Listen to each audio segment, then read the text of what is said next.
It's the Pete Sousa Show. Sports, Pete. Nobody tells our stories better than our clients. The difference is stark. I was rear-ended at a stop. I thought I was fine, and then once I got home, I realized it's a lot worse than I thought. I ended up having a ruptured disc. You say you're not hurting, and then an hour later, you're saying you're in all this pain. I just felt like most people would think that I was lying. That's when I decided to call Daniel Stark. I owe a lot to Daniel Stark. They really got me what I deserved. The difference is stark.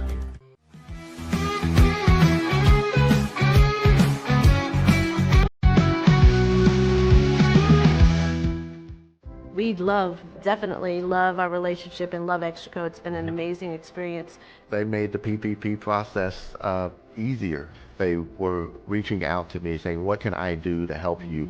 That made a huge difference because my stress level, when we shut down, to afterwards was night and day. Our experience with Extraco has been phenomenal since the very beginning, so we love Extraco.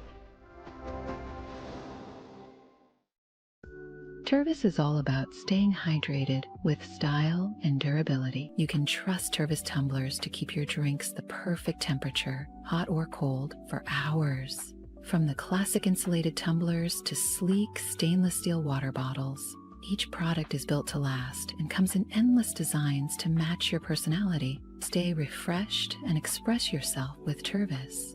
Visit tervis.com today and find your perfect tumbler.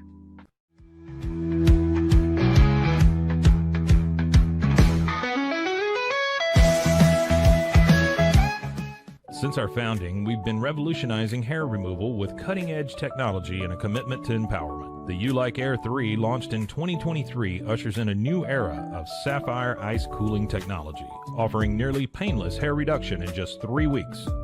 Experience the future of hair removal today at ulike.com, because at U-Like, beauty is about looking and feeling good. That's ulike.com. U-Like. With Ease US, make studio quality voiceovers for your videos online in over 149 languages and dialects, featuring 468 natural AI voices. Customize the volume, mood, and pauses to perfectly match your content. Plus, capture high quality videos with no watermark. Record your screen, webcam, and voice, and save them instantly to your computer. Never been easier to create professional grade videos and voiceovers. Try it today at easeus.com. That's EASEUS.com. Ease US.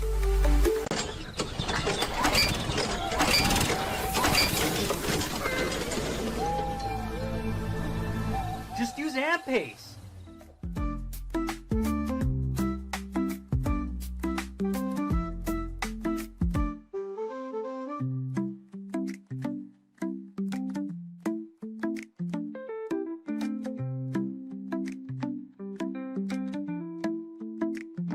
AMP-Pace.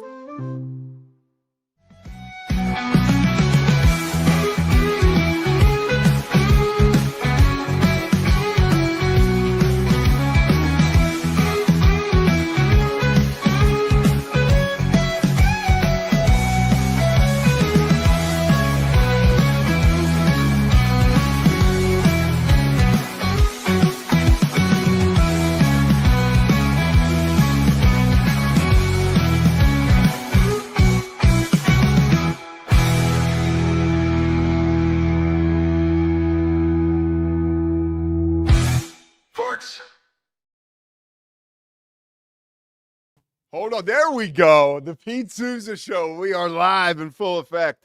Pete Sousa with Scotty Swingler. Of course, we are presented by Slovacics of West.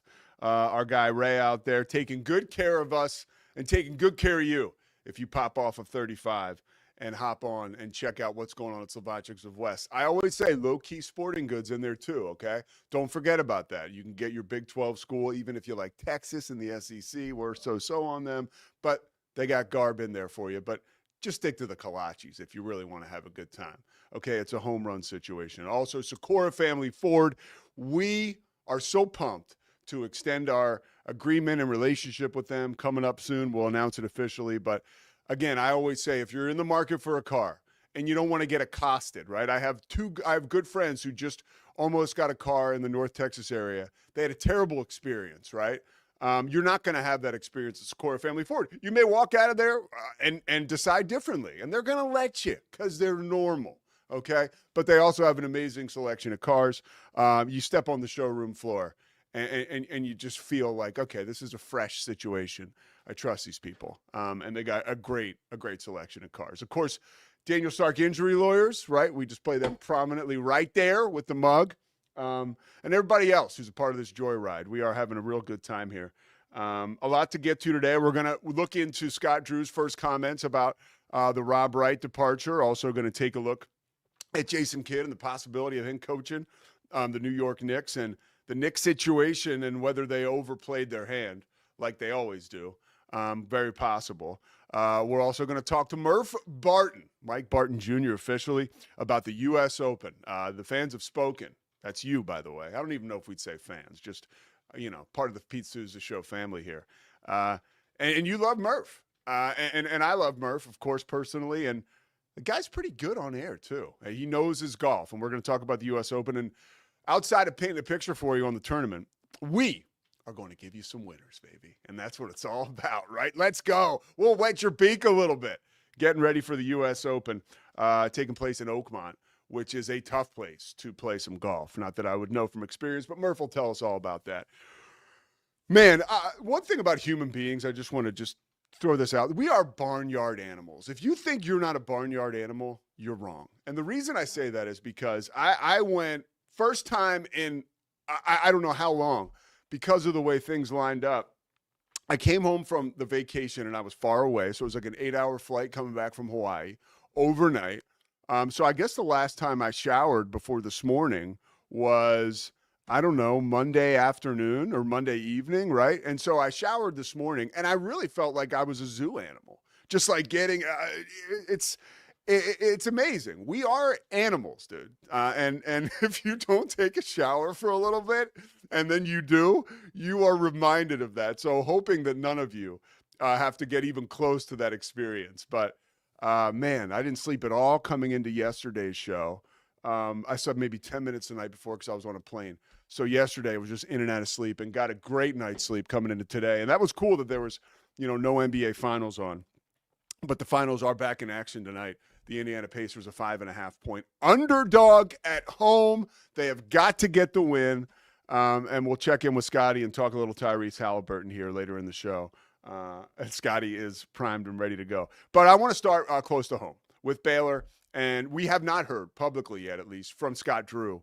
We've heard rumor mill stuff, and, everybody has an opinion of their own. But yesterday, Scott talked to the media, about the offseason, and it was pretty cool, too. When you look, Baylor, it was 2 months ago, or maybe a month and a half, that our own Cam Stewart put out an Instagram post or a tweet that went viral about the fact that Baylor had 0 players returning from last year's roster. Well, now the roster's filled out, and it looks really healthy, and the heartbeat of that team is always Scott Drew. Here he was yesterday talking about maybe being left at the altar or jilted at the altar by Rob Wright, who is expected to come back and play for Baylor this year, but of course has departed for BYU. Let's take a listen. When I say you expect it, people are going to leave. Rob obviously was someone we had an agreement with. So when you make an agreement, you think you're done. And obviously that was a surprise to us. But again, staff did a great job in putting together a roster and team. And that's part of hopefully the house settlement. You get to a point where who's on your team, and when they're locked in, so that you can build a team. Well, I'm surprised at those comments, and here's why. Scott Drew, who is forever, and for very good reason, because of his beliefs spiritually and who he is as a guy, mostly because of that, is a constant passenger or driver on the high road of life. That was... we're going into the low road real quick. Oh, hold on, Scotty. You can weigh in on that. Let me give my take first. Once again, we go back. I am surprised that Scott Drew, who I love and have covered since I've been here, and more specifically hands-on calling games for ESPN and getting to know him a little bit, an amazing dude right? But it's clear that there's still a little bit of trauma around the Baylor basketball program from Rob Wright leaving and the way that he left 2 months ago to go to BYU. Now, maybe that was Scott finally publicly issuing his feelings on that. I mean, but again, we heard him talk about, and Scotty, can we play it one more time? I want you guys to listen about when he says, when you have an agreement. This is the part that I'm talking about, as now we completely psychoanalyzed a throwaway comment yesterday by Scott Drew, which is always fun in this business. Let's take another listen. When I say you expect it, you know people are going to leave. Rob obviously was someone we had an agreement with, so when you make an agreement, you think you're done, and obviously that was a surprise to us. But again, staff did a great job in putting together a roster and team. And so he basically is like, look, Rob screwed us over. And he's like very emphatic about saying that. And in a way, and again, you're not going to hear me come down on Scott Drew, and these are drive-by comments by him that I'm deep diving into. I always feel like I have to preface this stuff, because if I don't, people will twist your words around, and they still can, but who cares? Nobody cares enough to really twist my words around anyways. But it seems like he's still a little pissed about that. And it seems like he's not being totally accountable. And here's what I mean. There's an accountability that comes with, you're getting paid so much money. This is the state of college athletics right now. It is terrible, right? But this is how it goes. And even though and we are living in a world where an agreement isn't an agreement. And hopefully the House settlement will clean some of that up. And hopefully, although it seems like a little bit of a long shot, hopefully the government will get involved, right? And we will have rules instituted where something like that can't happen, right? But I let's bring in Scotty, because clearly, although some of the thoughts on this show are certainly queer. I love Scott Drew very much, but not in that way. Yeah, exactly. But we're close because we do love him that much. But so, what are your thoughts on that comment? And do you understand at all when I'm saying how I'm surprised to hear someone of Scott's ilk that always takes the high road, look in the rearview mirror and still bring up that we had an agreement and we got screwed over? I'm surprised. That's not his style. All right. Your reaction to this just speaks to how clean Scott Drew's hands have been for 20 plus years at the helm of Baylor basketball. Because if you just listen to what he said, he did not disparage the kid. No. He did not bring up his father. He did not disparage BYU. He acknowledged what has been reported for months. We've known for months that Rob Wright had signed an NIL deal to stay at Baylor and left to take a bigger one at BYU pretty late in the transfer portal process. This is public information. So in my mind, Scott Drew did not tear down the kid, did not tear down another program, did not tear down his family. I don't even think really tore down his decision. I didn't hear any tearing down of Rob Wright. I heard him acknowledge. I did. Okay. He said we had an agreement, and when you think you have an agreement, you're done. He basically said he said you are interpreting that as him saying Rob screwed us. Yeah. I did not hear that. I did. I heard fact. I heard something that has been reported by many. Yeah. That he is simply acknowledging is true. And he is articulating his hope that with the House settlement, and we talked about this on this show. Yeah. In football and basketball, with the House settlement, when you sign a deal with a school, you are bound to it. I don't think he said anything negative about Rob, and I don't think he said anything that any college basketball coach won't agree with. No, the fact that him just saying that factual information, doing so in a pretty non-emotive way, by the way, I didn't hear venom in his voice. No. And doing so without disparaging the kid tells you what kind of character Scott Drew has, that your reaction to that was, he's talking bad about Rob. Now that is your overarching point, which I definitely receive, and you are 1,000% right about. Yeah. Talk about nitpicking, right? I mean, seriously, yeah. Scott Drew has been that amazing of a man and a coach that's the most meat on the bone he'll give you as far as him being a little, maybe you could say, and you could argue that he doesn't have any, but I would say there is a sliver of resentment there that still remains. And it's like, hey, we got screwed by this kid. But we made an agreement. So even if, and maybe his family, I mean, I think if Scott, you got him in a room one-on-one and truth serum, he'd say Rob's dad was behind all of this and screwed us over. Well, that's what Ashley said. Yeah, Ashley Hodge. And who we was trust the man. Ashley We Hodge trust reporting Ashley at, big at time. Sikkim 365. Yeah. But here's what I would say. Even if we say Scott Drew made that comment 100% just to take one little jab at Rob Wright. Yeah. Do we really blame him at all for feeling that way? No, we don't. Especially we can all understand being in that position. You're starting to build a roster around this guy as the centerpiece because he has signed something. Yeah. And then he leaves after, again, and this has been reported publicly and said by others, after lots of the top tier point guards that you could have gotten to Baylor committed elsewhere. Yeah, the timing was terrible. I mean, the timing was terrible. So again, not to disparage the kid, but we all agree the process in which that played out was very unfortunate. Yeah, and probably unfair for the coaching staff. It was unfair for the coaching staff. But again, I know this in my life. I shouldn't say this, but we always have a little bit of responsibility in everything that goes down in our lives, whether we want to be accountable on that or not. I've learned that through my own process of recovery. And even when something happened last week that I did not like at all, right, in my work orbit, but it happened, and it's not whatever. And I was like, man, it made me overcome with fear. And so for the first time, I was like, for the first time in a while, because I've been kind of rolling, feeling good about stuff, I was like, oh man, now I've got to do what I always tell other people to do: hang in there and trust God. Right. And things are going to work out. You love doing that until it's your turn. Yeah. Right. Yeah. And to not have resentment as to how things have gone. Yep. Right. And things will happen to you in life. Yep. Right. As we all know. And again, we are really now micromanaging what Scott Drew said. And it's really ridiculous. But I think that's great. I think that. By the way, I don't think that anybody else with a microphone that follows Baylor will go this deep on it. So I think that's fun. Let me take one more angle at this to try to persuade you that Scott Drew did not say anything wrong in these comments.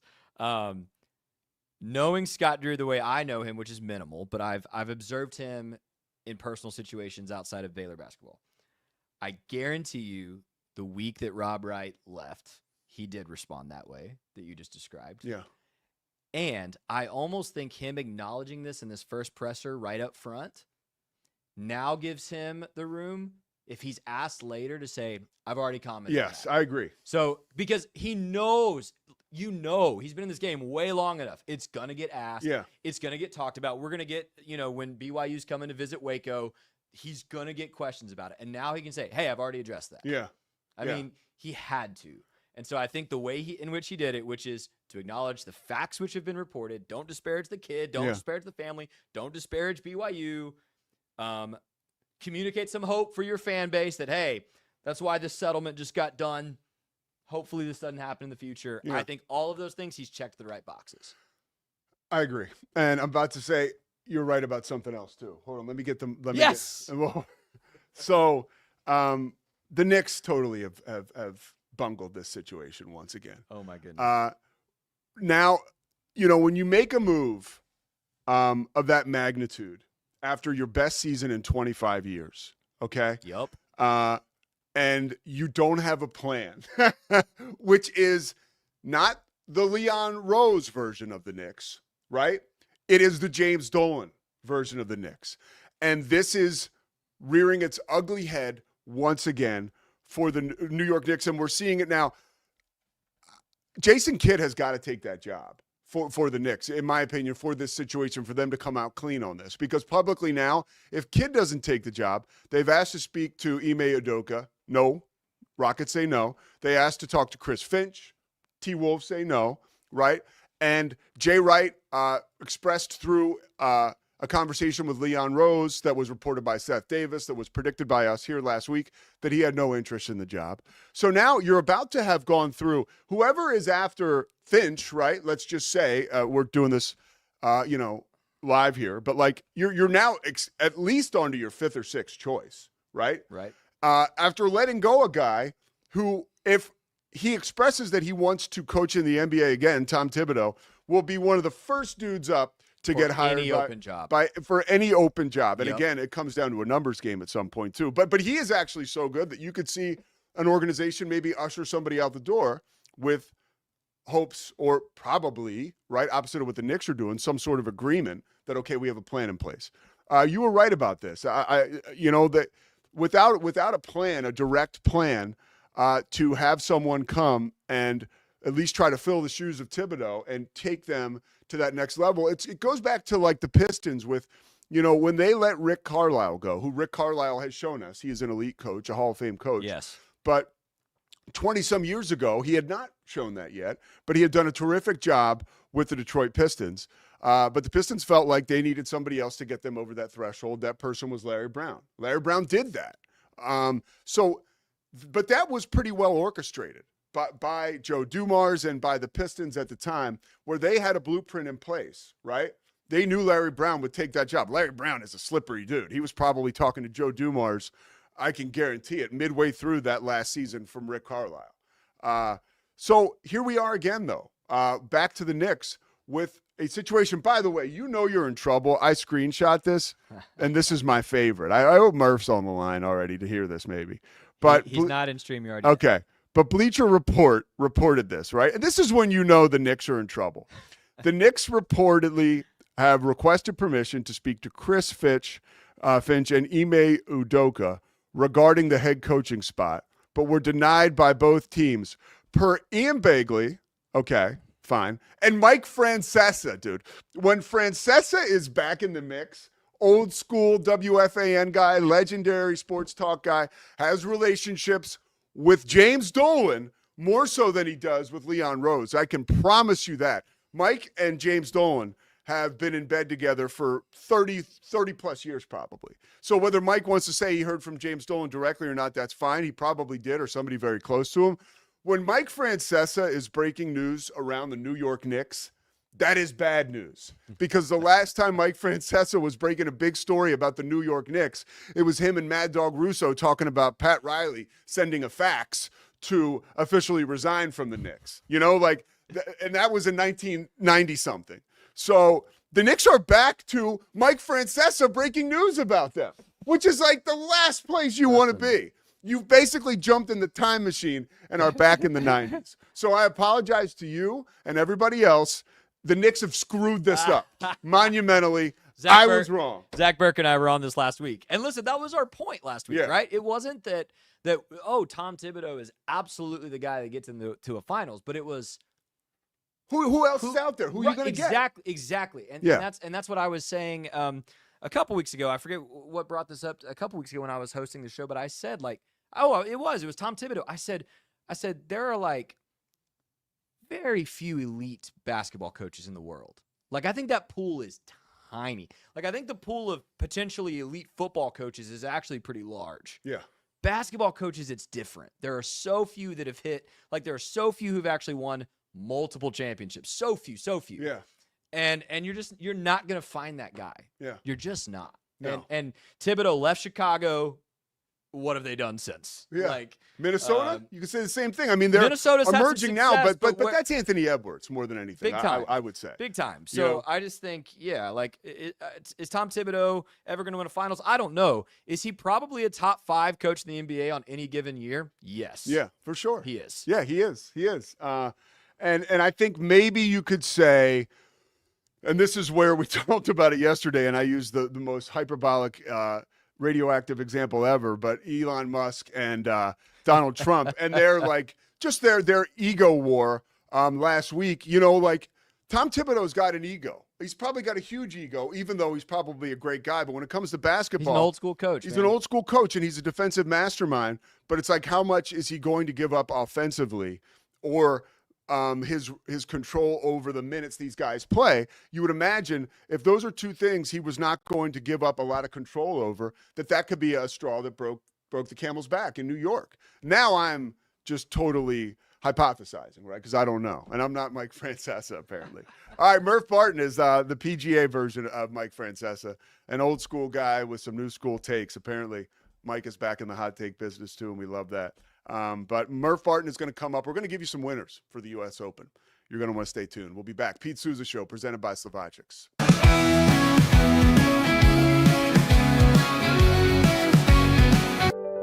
Overwhelmed by your inbox? Clean Email is here to help. Organize, clean, and manage your emails with powerful automation tools. Say goodbye to spam and clutter and enjoy a stress-free inbox. Try Clean Email today at cleanemail.com. That's CLEAN email.com. Cleanse your body of accumulated toxins and embark on your wellness journey at your own pace. At Global Healing, we provide premium supplements to help your body heal naturally. Combine that with OrganicHemp.com's top quality CBD for ultimate balance. Start your healing journey today at globalhealing.com and OrganicHemp.com. Unlock a world of convenience with Mully Box, your one-stop solution for personalized subscription boxes delivered right to your door. Each box is tailored to your taste. Experience the joy of surprises. Subscribe today at mullybox.com. That's MULLYBOX.com. At Toussaint's, we understand that maintaining a healthy lifestyle can be challenging, especially in today's fast-paced world. That's why our mission is to make fitness accessible to everyone, anywhere. Committed to excellence, we adopt a user-centric approach guided by ergonomics and medical science. With a team of seasoned professionals in R&D, design, and manufacturing, we prioritize quality across our entire product line. Visit Toussaint's.com today and start your journey to better health. That's TOUSAINS.com. BizChair.com. Your one-stop shop for premium commercial furniture that blends quality with affordability. From ergonomic office chairs to durable restaurant seating, we cater to diverse industries including corporate, medical, hospitality, and education. With over 20 years of experience, we offer fast shipping, exceptional customer support, and furniture solutions that stand up to high-traffic environment. Elevate your space with BizChair's vast selection of stylish, reliable, and cost-effective furniture. Visit us today at BizChair.com to transform your business.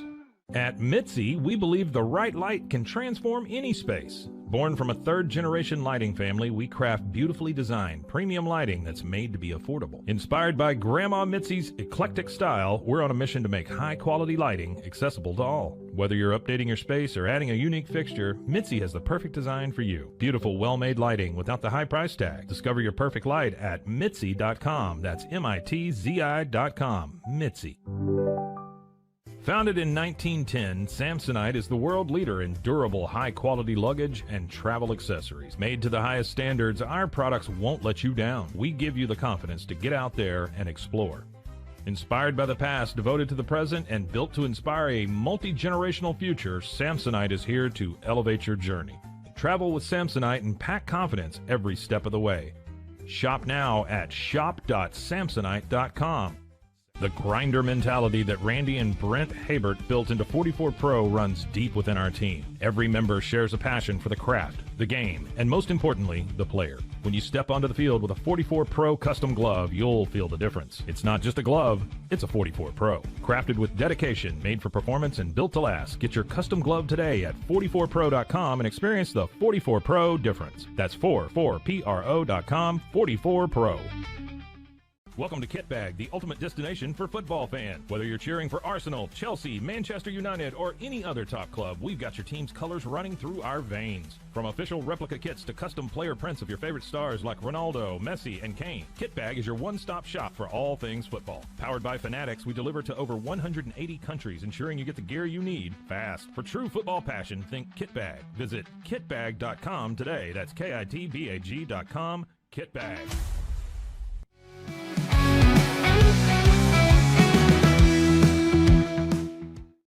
There he is, Mike Barton Jr., better known as Murph Barton, here to talk about the U.S. Open at Oakmont. We're teeing off tomorrow, Murph. You ready? I'm psyched, man. It's going to be great. Where are you in your house? You look great. I'm at my office. Wow, we should maybe have you do it from there from now on. Doing it from the headquarters. Yeah, dude. You do not want to mess with Mobile Lease HQ. We got to make this as succinct and as sound as possible here. It's great to have you, pal. Yeah. I got to start. You too. What are you guys talking about the Knicks? What are you guys talking about the Knicks coach before I got on? Yeah. Did you Murph? You're gonna love this. The Knicks have gone backwards, and here's how you know: because Mike Francesa is breaking news about their coaching situation. Which you like? When's That's Mike not good. Francesa had anything legitimate to actually say about anything?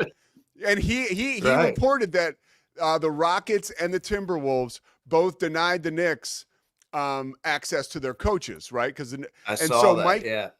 So what does that tell you, Murph? It tells you that James Dolan is now back in control because he's the only guy that will give Mike these scoops, you know? So it's like they're in a it's not time a good machine sign. now. They've gone backwards, dude. Yeah. Yeah. What do people That's one not quick good. question for you, for somebody on the main line that's close to Villanova. Was there any movement or talk about Jay Wright actually taking that job for the Knicks? No. None. I don't think None at all. anybody thought that was going to happen. Yeah. I'm sure Yeah, the it was Knicks made a big push for him, but I don't think, from what I hear, he has no interest. I think he's got a good life going, plenty of money. He enjoys doing the TV stuff for NCAA. His wife likes to spend time in Florida. That's what I hear just through the grapevine. No, that's good. That's good intel. All right, let's get your intel. And this isn't through the grapevine. This is through heavy duty research and experience. U.S. Open at Oakmont tomorrow. Is this Scotty Scheffler's tournament to lose? Let me just give you a piece of context. I don't follow golf like you do. Every time I look up, I'm at a restaurant or I'm in a hotel room or I'm at home and there's golf on. I turn it on and Scotty is blowing away the competition. He's like just it's crazy. He's dominating right now. I mean, he's getting close to Tiger levels in the early 2000s. I think he's a plus 250 to win, which I think are the lowest odds since Tiger in like 2001, something like that. I mean, I think this course sets up great for him. It seems impossible watching all the previews. The rough is incredibly hard. The greens are super fast and undulating. You're really going to have to pick your spots. You're going to have to hit fairways and greens and really execute. And that's what Scotty does better than anybody. He's just like a robot. He just executes his plan and it's kind of boring. And then you look up and he's 4 under, you know? So not only is he white hot right now, but you're telling me this course sets up well for him also. I think so. He just rarely makes mistakes. You know, he executes his game plan. He doesn't take on more than he can, and he plays it the right way. And I think that's the way everybody's going to be trying to play this week, because I think disaster is around every corner. If you miss fairways, you end up in this rough, you're in big trouble. I heard you could lose a small kid in the rough, dude. Like you could lose Quinn and Anna in there. Apparently, it's pretty bad. It looks like it based on these videos, but every year before the Open, you see all these TikToks and Instagram reels where guys are dropping balls in the rough, and you're like, how are these guys? How could you possibly hit the ball out of that rough? And then somebody goes out and lights the course up. You know, I'll be interested to see what the final score for the week is. I think it's going to be like a couple under, 2 or 3 under. Well, and that's my next question for you. That's my next question. You know, what version of Oakmont are we going to see? Because in 2007, I remember Angel Cabrera won. He was like 5 over. Could we have a winner on the plus side? Yeah, I mean, I saw an interview with Ben Griffin the other day where he was saying that he would take right now, if you said you can finish the week at +4, he said I'd sign up for that right now. And I think I'm pretty confident I'd have a chance to win. Okay. When you speak about Oakmont, I mean, all the guys are talking about how tough this place is. Most people say it's the toughest course in America, especially the way they have it set up. Do you want to hear a funny story about Oakmont? I figured I'd save this for on the air. I remember when you and I had a piece of a shore house. It was the Thin House down in Avalon. It was like this 3-story house. Obviously, people don't know, where we would just drink and smoke pot all day and go out. We were young. We were young guys before we knew better. So I was up there smoking pot with Steven Buno, right? And he's talking. All of a sudden, Buno goes on this rant. Steven Buno, guys, is a friend of ours, very musical, left of center type guy. I did not know him as like a golf analyst. And Stevie goes on and starts to tell me about Johnny Miller and how he dominated the course at Oakmont. He did. Right. Yeah. He's like, he shot a 63. Yeah. So I'm sitting there out of my mind, baked with Stephen Buno, and he goes on and it was, I think it was the U.S. Open that Greg Norman blew in '96 or '97. But yeah, Buno goes on this great rant about Oakmont. I was like, wow, Steve, That's a deep dive. It's a deep dive. I also, who has not been going deep recently, has been Rory McIlroy with his driver. And that is a superpower of his. I've read and I've seen and heard from guys like you. But he's lost that a little bit. I guess you could say he lost it maybe at the PGA. Is that a concern? Like if I'm ready to bet on Rory McIlroy, am I worried at all about his driver? I think you have to be. He's really struggled the last couple times out. I think he started the week 8-1, and I think he's gone up to 12-1. So Vegas is concerned as well. It's so hard to say. Everybody seems like they're fading Rory this week. Kind of makes me want to jump in on it. I mean, he bombs the ball, which is going to be a huge advantage here. To hit it out of this rough, you want to be as close to the green as possible. He and Bryson, I think, are going to have a big advantage because of how far they hit their drives. For a guy that's as good as Rory, it's one little swing thought, and he could be right back to being the best driver of the golf ball in the world. But yeah, it's concerning. If he goes out and hits it like he has been the last couple of weeks, he's not going to make the weekend, I don't think. That's a great point, though, about him being like somewhat of a long shot this week, but still having the skill set to maybe get himself out of trouble or to elude trouble when you talk about how difficult this course is. Yeah. I mean, he usually comes into these weeks as one of the heavy favorites, and it doesn't feel like he is. I mean, he's still one of the top 5 guys betting odds wise, but people are more likely to fade him this week, where usually he has so many expectations on him. I think he plays with a lot of weight on his shoulders. Maybe this frees him up. Nobody's expecting him to win. Well, all right, Rory, right? We talked about him. We talked about Scheffler. I think it's concerning the rest of the top 5, right? The rest of the world's top 5. Morikawa, Xander Schauffele, and Justin Thomas. Where do they fit in? They collectively just have one top 10 finish in these 2 majors so far. Where do those 2 dudes fit in? 3 dudes, sorry, coming into this US. I mean, I think they're all definitely in contention. Schauffele, the guy has a tremendous track record at U.S. Opens. He's got like an absurd amount of top 15 finishes. He always plays well at U.S. Opens. Difficult golf courses line up well for him. So, I like him this week. Morikawa is just an incredible ball striker, which I think, the best ball strikers are going to have the best success here. He's not super long, but he just puts it in the fairway every time, which it really seems like you're going to have to do this week. And JT, who knows? He's disappointed me so many times in these bets where he comes out and shoots an 80. Like he could win it or he could miss the cut. I have no idea where his game is right now. But when he gets hot, he's as good as. Out of those 3, betting wise, you like that's a pretty good point you made. So you like Schauffele the best out of those guys coming in? I think I do, yeah.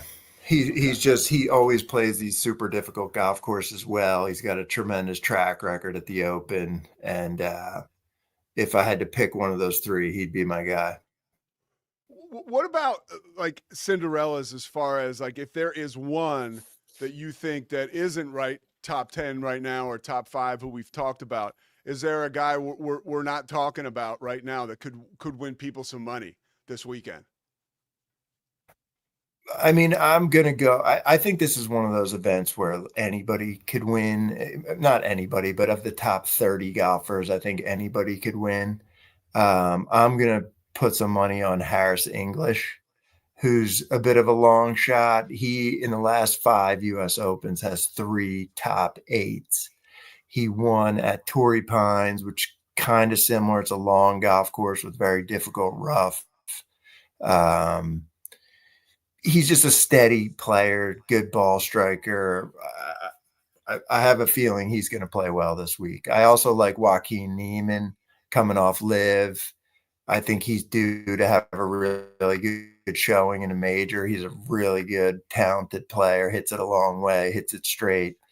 So those are two guys that I think, have a bit longer odds that you could make some money on. And you see those ESPN betting odds next to Murph I and can, Scotty, yeah. can you take the I like Slovakic Sepp thing off Straka Murph's too. head? Huh? We can't take it. All right, let's take that thing down. The thing in the middle. Poor Murph has got Slovacic's bullseye right there. We go. All right, there we go. Scott. How about my main man over here? My partner in crime is. I've told you this. The guy's the best. His name's Scotty Swingler. I mean, and Scotty Scheffler's winning all these tournaments. It's That's the best awesome. name ever. It There is. he is. What's up, Scotty? Murph, what separates? Because you've kind of alluded to it, and I like this stuff because I don't know, but it's kind of inside golf. Why is the U.S. Open special, and what separates it from the other Grand Slam tournaments? That's a good question. I mean, it's attainable to anybody. So amateur golfers can enter mid-am events, and if they win enough, they can go and try to qualify for the U.S. Open, which is really cool. I mean, there's a guy, I can't think of his name, but he's a dentist. He's probably the top-ranked amateur in America right now. He's a dentist by day and just a sick golfer, and he's playing in this, which is kind of a cool story. And it's unless just he's your dentist, I'd be like, Jesus Christ, this guy's out playing so much golf. I think I'll go to somebody else. It's probably tough to get an appointment. And just, I think people enjoy the way they tend to set up the open courses and make them as difficult as possible. So, it's kind of fun to see these guys who shoot 5, 6, 7, 8 under almost every tournament, every round, go out there and struggle. And it's relatable to the average viewer because that's how we play, right? Like we're shanking balls or leaving one in the rough or topping one. You'll actually see that this week because of how difficult this course setup is. And that's a real hallmark of U.S. Opens. They try to make it tough. So I think, whoever wins this week is going to have to maintain the positive attitude and not get down on themselves if they bogey 3 holes in a row. How about the coverage? It's on the U.S. Open's NBC still, right? Or am I wrong? I'm not sure. Okay. What do you most look forward to this week? Let's see. Where U.S. Open. What do you look forward to for the coverage? But let me see what the U.S. Open. So it's the U.S. Open. It's on NBC. Okay. So think of like the NBC, coverage and stuff like that. Who anybody you like particularly from NBC, from the Golf Network? Because I think the Golf Network and NBC are together. So who do you most look forward to, Murph? Who's their team? Huh? Who's their team? Remind me who their crew. Remind me who their crew is. Let's see. Are we on a delay? I mean, a little bit. It's a little screwed up. Okay, Dan Hicks is great, right? Dan Hicks with Kevin Kistner, Terry Gannon with Brad Faxon. Of course, Tarico will be with Noah Bagley, Steve Sands. Go ahead. I'm a big fan of those guys. Dan Hicks is awesome. He was actually a good buddy of mine's college roommate. And Kevin Kisner's great personality. Yeah, great that's addition to the booth. Yeah, and when the good friend you mentioned, I got to talk to him about, he's buddies with Dan and, of course, Hannah Storm, the amazing ESPN broadcaster. She's probably one of the most legendary broadcasters of all time. Yeah. All right, so one more question for you before we let you go. This has been very enlightening once again, Murph. I wish I could keep you here forever. All right, let's do who are you? Who's Murph betting on? What do you got?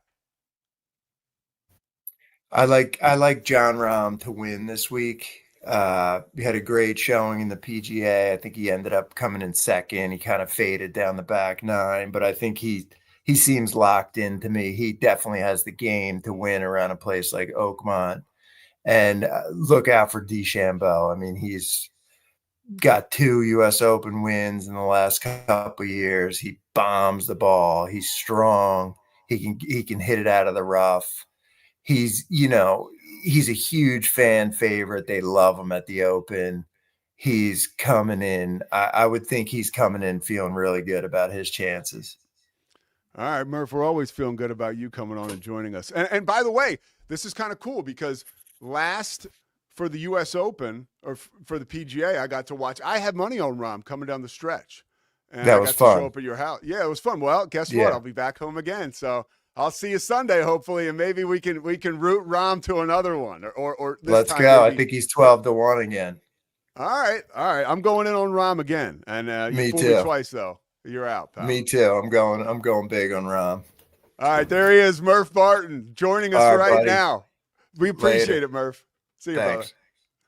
All right, that was good stuff. I love talking to Murph about old school golf as well as getting into the new school stuff too. I'm pumped about the U.S. Open, and I don't know if I'm John Rahm or Scotty Scheffler, but I'll let you know tomorrow before or after, I guess, they tee off. But we're going to come back. We're going to talk about the NBA Finals. Scotty's got to get some stuff off his chest about Tyrese Halliburton, and this is the place to do it. It's a safe space, or could it become hostile? We'll check in on that. The Pete Sousa Show, presented by Slovakics, comes back after the show.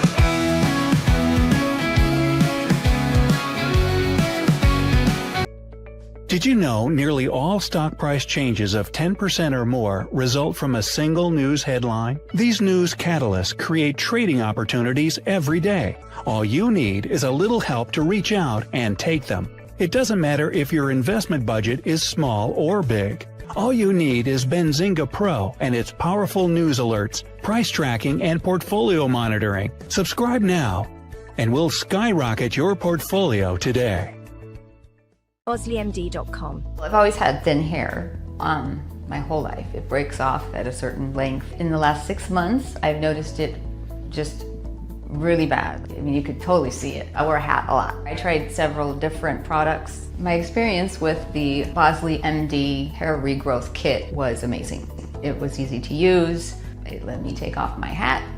I could go in public and have my picture taken and feel normal again. OsleyMD.com. Golf Partner, the world's largest golf store network, offers more purchasing opportunities than anywhere else. With a dominant market share and a wider selection of quality secondhand golf clubs than our competitors, we make it easy for you to enjoy the game with affordable, top-quality equipment. Join us at golfpartnerusa.com and discover why we're the trusted choice for golf lovers worldwide. That's GOLFPARTNERUSA.com. Golf Partner. Since 2003, Bluehost has been empowering people to harness their brands online with innovative web hosting solutions. Trusted by over 2 million users, we're the longest-running WordPress.org recommended host. With Bluehost, you get a safer, better web experience, supported by the world's most popular site builder, and backed by our commitment to open source projects. Visit Bluehost.com today and take your website to the next level. Experience the future of secure private cloud storage with Internex. Protect your files with end-to-end encryption, ensuring your data stays private and accessible only to you. Enjoy seamless, fast storage without compromising security. Visit Internex.com today and take control of your digital life. That's INTERNXT.com today. Apollo Neuro is a new kind of wearable that helps your body recover from stress. It's like a wearable hug for your nervous system that helps you calm down and feel better. The Apollo wearable will send gentle vibrations to your body, like a song you can feel instead of hear. You feel better, you sleep better, and you can get back to being yourself. Learn more at apolloneuro.com. Protect your online privacy with NordVPN. Browse securely, access content from anywhere, and keep your data safe with military-grade encryption. Whether at home or on the go, NordVPN ensures your digital freedom. Stay secure. Download NordVPN today at nordvpn.com. That's NORDVPN.com. Elevate your experience with Grenco Science, the leaders in cutting-edge vaporizers. Whether you're at home or on the go, our sleek, powerful devices deliver smooth, consistent hits every time. Quality you can trust, innovation you can feel. Grenco Science. Take your vapor game to the next level. Visit us at GrencoScience.com. It all began with a simple idea, cutting handles off old ski sticks to create better pull-up bars. This sparked the creation of the revolutionary Angles 90 handles. After testing over 70 prototypes with 300 athletes, our patented handles were launched in 2018. We continued to push the boundaries of strength training. Join us in making your training more natural and effective. Visit angles90.com to learn more and revolutionize your workout.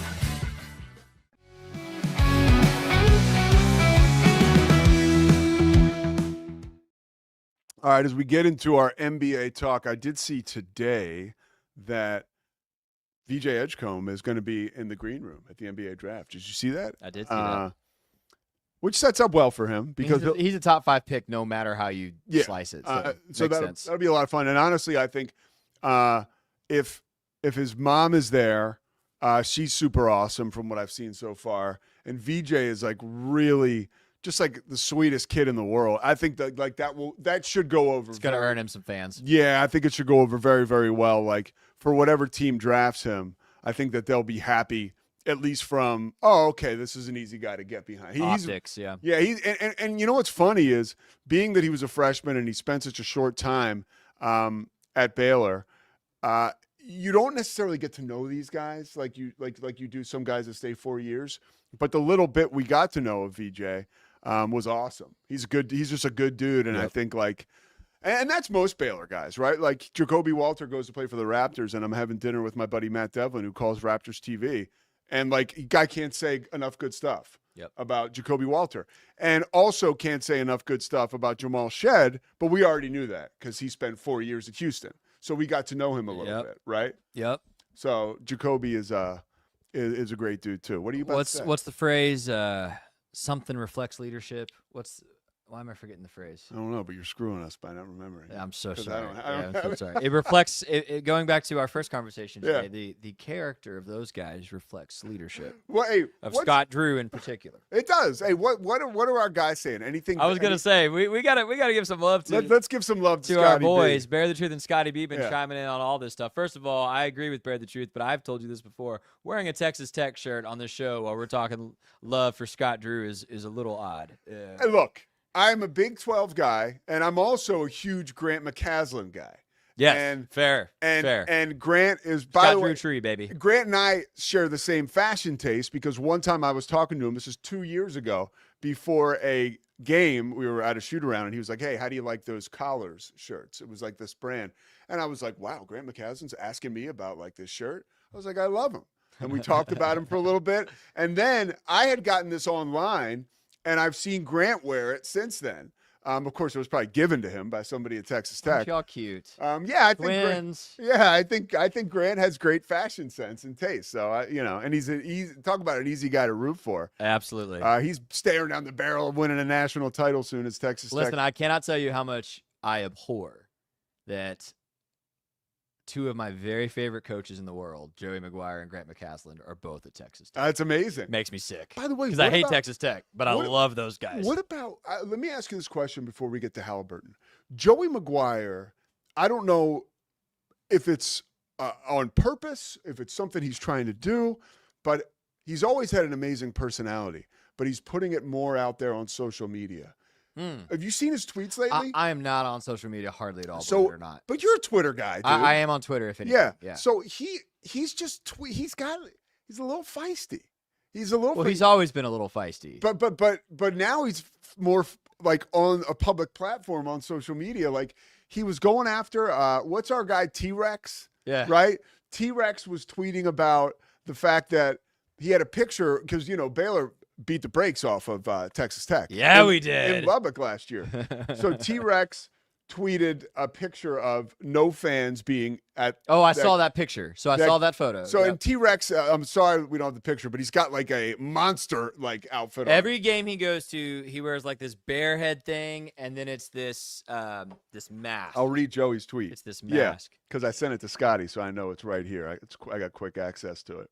Oh, that was Joey? Yes.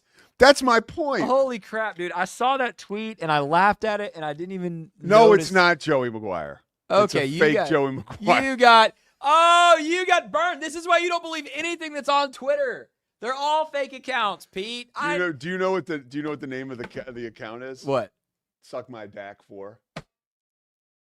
That's why I didn't think it was Joey Maguire. My goodness. Guys, I apologize. Pete was an old man on Twitter. I'm a sucker. Got conned by an Anon account. I'm a sucker. So now I got to go into this Tyrese Halliburton debate. Well, hold on, real quick. We're gonna give Bear the Truth and Scotty B one more love, mostly because they agree with me. Good for Scott Drew to call it out. Bear the Truth says they are justified in voicing their opinions.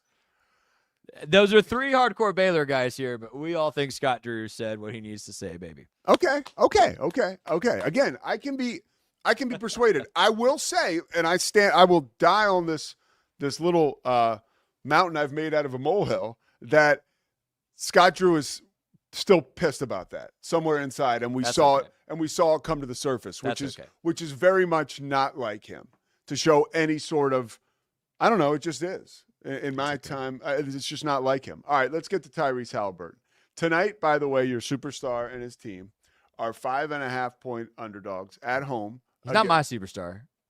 Well, whose superstar is he? He's the Hoosiers' superstar. All right. Yeah. So I got a name for you, and I swear I didn't do like a ton of research. I'm not coming to like get at Scotty and prove him wrong because I think you have a lot of good points. But there's 2 names that come to mind, okay, when you think about people that have made big shots in their careers but aren't superstars. Okay. Robert Horry. Yes. And Chauncey Billups. Yep. Now, you could make an argument for Chauncey. I think he's probably a Hall of Famer. If he's not, I think he... Surely. Yeah. But we're talking... Again, the Hall of Fame now has become the Hall of Very Good in most sports. Is it the Hall of Elite Players? That's a debate for another show. But I would look at guys like that who've made huge shots in games. And this is just my opening statement. You can go after this, okay? Like Tyrese Halliburton has not shot, and I knew this off the top of my head just from watching, and I had to confirm it. He hasn't shot a free throw yet in this series, in those 2 games, right? Like, I think that's right. Yeah, I never said he's SGA. Well, but you say he's a superstar. He is. I think he's the 5th best player in the NBA. Oh, all right, let's go. Let's do this. Let's do this now. We can take it tomorrow. We have to. Listen, no. We got time. Listen, we got time. Give me. I'm not even. And don't be Stephen A. Smith on this. I'm going to hold your feet to the fire. I'm going to quote Stephen A. Smith. I'm going to quote Stephen A. Smith in a second. But if he's the 5th best player, I want to hear all 4 before him. I've got him. I know exactly. And I talked with Shahan Jayaraja about this. Our friend at CBS Sports. We've had this discussion. See, now you're flexing. It's on Twitter. It's on Twitter. Anybody can go see it. It's on Twitter. He and I went back and forth on this. Okay. First, I cannot believe you just compared Tyrese Halliburton to Robert Horry. That's really embarrassing. What? Tyrese Halliburton just was 3rd team All-NBA. He was on the Olympic basketball team, even though he was injured. Like, those dudes are not in the same stratosphere. All respect to Robert Horry, not in the same stratosphere. Robert Horry was not engineering the best team offense in the NBA. Tyrese Halliburton is. I don't like that in basketball culture, we eviscerate players for making the basketball play that I was taught was the smart play. I was taught growing up, and maybe this is old school, or maybe it's because I'm a short white kid. I was taught growing up, you take the shot when you're open, but if not, you find the best pass. That's for TJ McConnell. That's not for Tyrese Halliburton. That rule. Wait, so you reach a certain level of being good, and you're not supposed to pass the ball anymore? No, but you're supposed to be more aggressive, which is what he has lacked. Wait, question. Who are like the 3 best passers in the NBA besides Tyrese Halliburton right now? LeBron's amazing. That's 1. Yeah, Luka. That's 2. Yeah. Who's 3? I guess you say Tyrese, right? Jokic. Oh, okay. All right. Okay. We don't eviscerate any of them for being so good at passing the basketball, but we hold it against Tyrese for leading the NBA in assists. That's different, but there is, and that brings me to a point that I was John Stockton a superstar? Was bubbling up. Yes. John Stockton was a superstar. He if Karl Malone was better, they would have won a title. Karl Malone is extremely overrated. Don't get me started. I really believe that. So Zach Burke comes in, and I know he's got a take on this Karl Malone thing, but I don't have time to get to him right now. We'll have to talk to him later about that. But I think when you become a superstar, right? And again, we're getting a little like first takey, hot takey here. I think you have the know-how, right? I think you know when it's time to make the extra pass and when it's time, whether it's the first quarter or the last 5 seconds, because we saw Michael Jordan defer certain times, and it worked out. And even if it didn't, or if it didn't, we might be talking differently. But it did work out. We're talking about finding John Paxson late in games, right? Stuff like that. Steve Kerr hitting that shot against Utah. Great call. So I think if you're a superstar, you know when to defer and you know when to take over. Tyrese Halliburton has not found that gear yet in these first 2 games in the NBA Finals. You can actually throw out game 1 because they won. And if you win and he hits a game winner, okay, I'll give you that. So I'm throwing that out.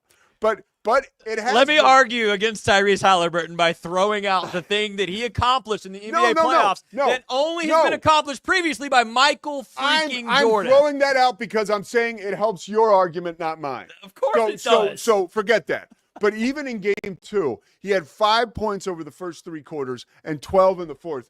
That can happen, dude. I agree. And if your team keeps getting down by 15 points and you're the star of that team, at some point, Listen, you've got to answer to that. And maybe what we can do, I'm not joking because I was not prepared for this and we didn't have super You're not long to prepared. discuss. I told you about this yesterday. No. Here's what we can do if you want.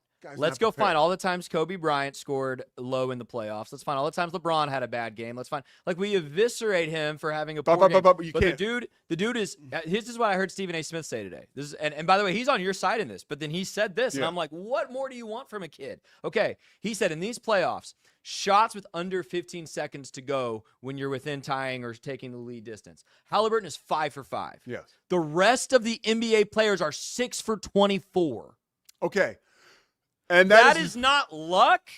That is not chance. That is not coincidence. That is ice in your veins, clutch for real. Yes, but it's been and again, it's been a body of work that has been small, right? That we have to work with Tyrese Halliburton. When you take of course LeBron has had a couple eggs he's laid. Of course Kobe has. Okay, Michael really has, which is why he's so magnificent. Let me give you the statistics. Wiped everybody out in 6 games or less. The most game-winning or game-tying, buzzer-beating playoff shots that anyone has hit since 1997 is LeBron James. Okay, because he's played a shitload. Okay, this helps me. He's hit 8.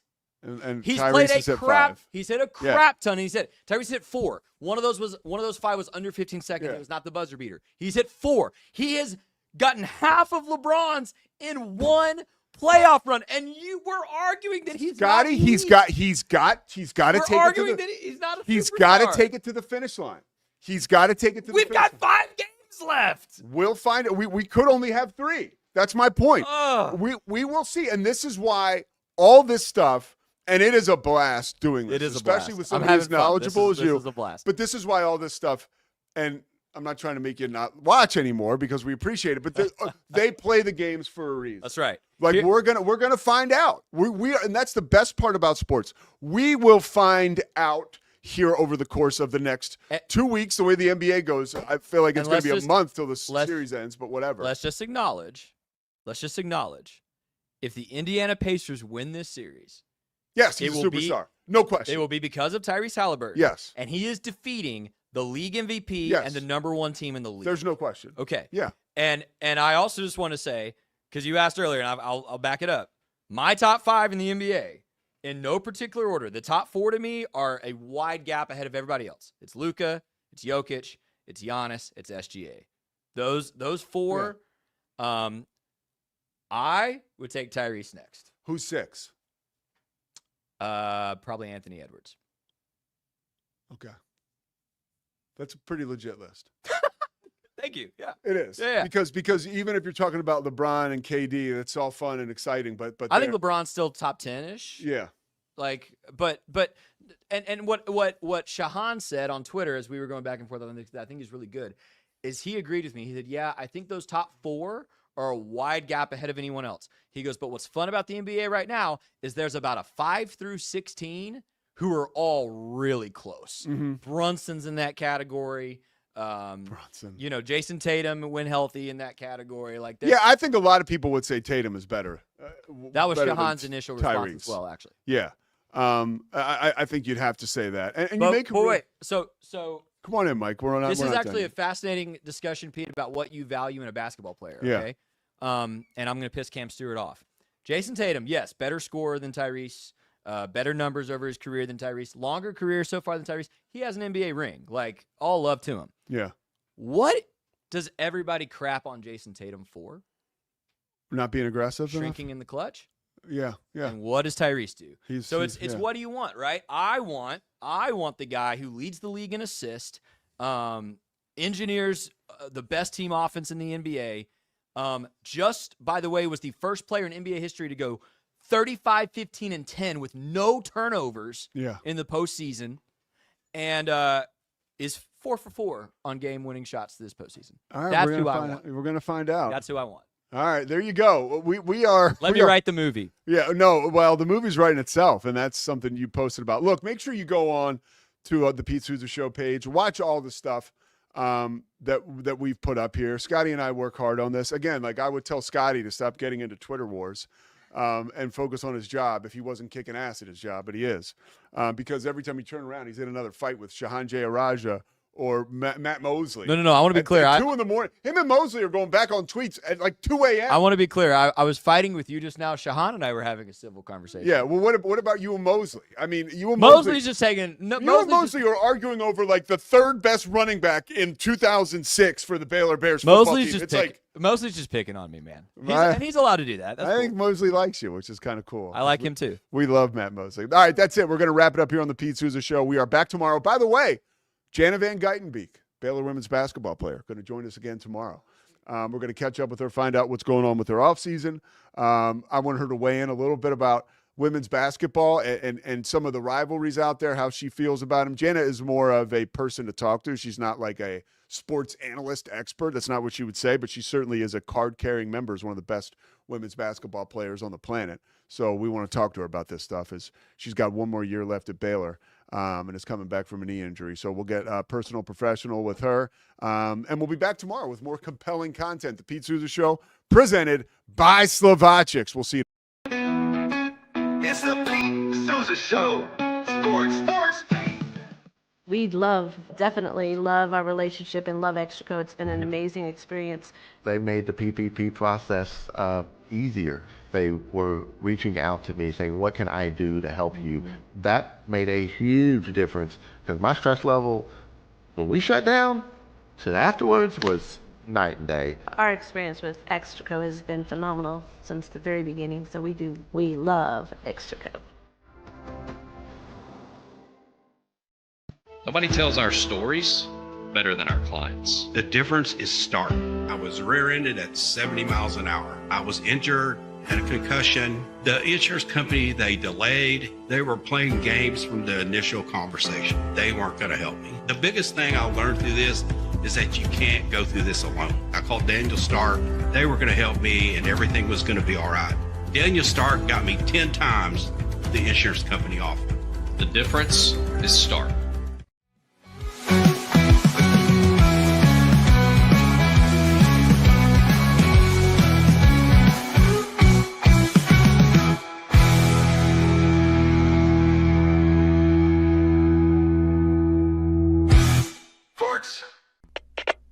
We are Rogue Media Sports.